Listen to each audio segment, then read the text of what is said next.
Hello friends and welcome to Dr. Poonam's vlog. Today's topic is undescended testes, and this is a very common question that parents ask and a very common scenario.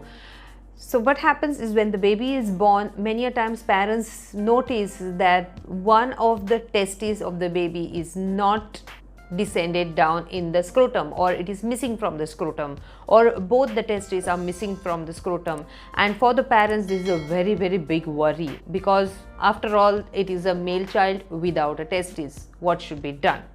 So in today's topic, we will see how you have to go about when you find or you notice that your baby's testes, either one or both, are missing.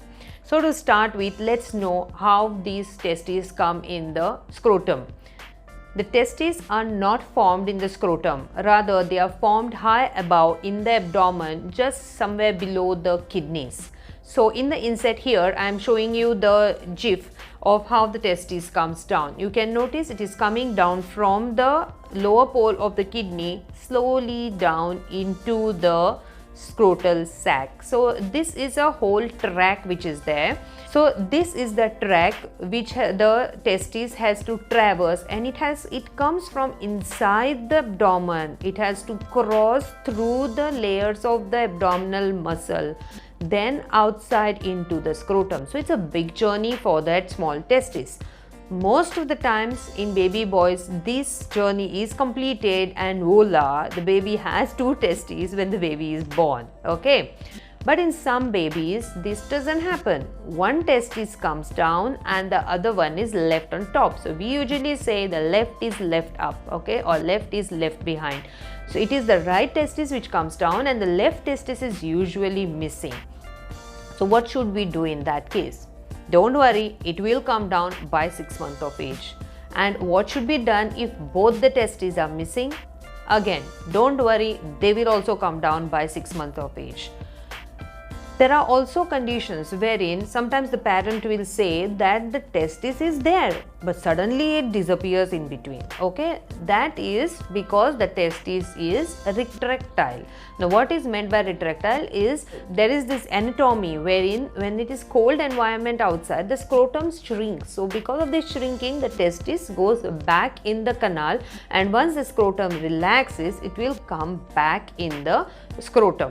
How do we confirm whether they are retractile? We usually check for the testis in specific way, which definitely as a parent you shouldn't know. We check it as doctors and we find out whether they are retractile testis or no. Now, what if the testis hasn't come down?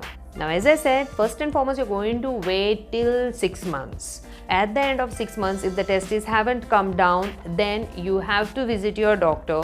Your doctor will do the necessary tests, which include an ultrasound, okay, and the examination, and then refer you to a pediatric surgeon who will further decide whether they are going to wait further, because sometimes the testes have almost come somewhere near the tract and your doctor would rather wait and watch for that testes to come down. And if he feels no, the testes have less chances of coming down, then they will take decision, that is from 6 months till 1 year, anytime they may decide to do a small operation for the baby, by which they are going to bring these tiny testes from the tummy back into the scrotum and make it sit over there or fix it over there. So it's a different procedure.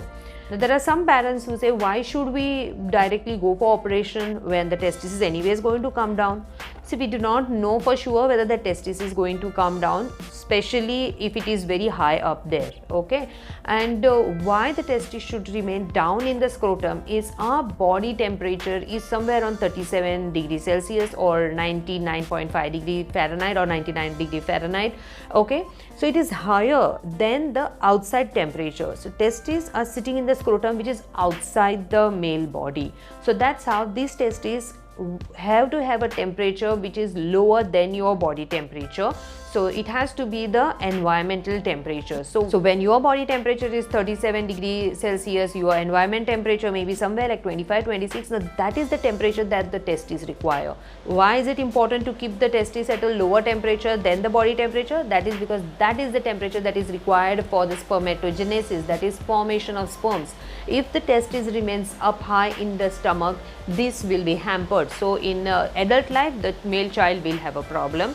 Also remember that the testes which remain in the abdomen for longer time, that is they remain at a higher temperature for longer time, are at a higher risk of developing cancers. So that is the reason we usually try to get the testes down into the scrotum as much as possible. Now what if baby is having only one testis and the other one is missing? Even after the operation they did not find the other one, then what should we do in that cases?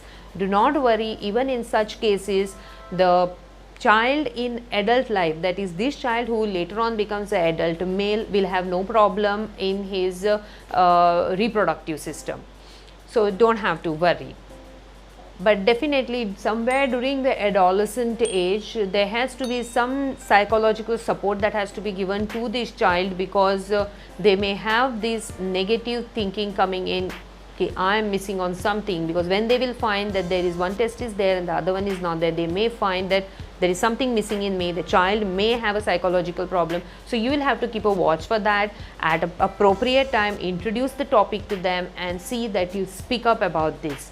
Nowadays parents have to be open to the children. We have to speak about many things so that we avoid problems which can be just solved with some few sentences, a little bit of love and a little bit of knowledge from your side. So I hope I have completed this topic on undescended testes. If you feel there are more questions that I haven't answered in this topic, please write them in the comment section, mention hashtag DrPoonamsvlog and write the question. Also, I have a similar name channel on the Instagram, again DrPoonamsvlog, wherein I take up Q&A session with the parents. See to it that you follow me there on Instagram too. Thank you.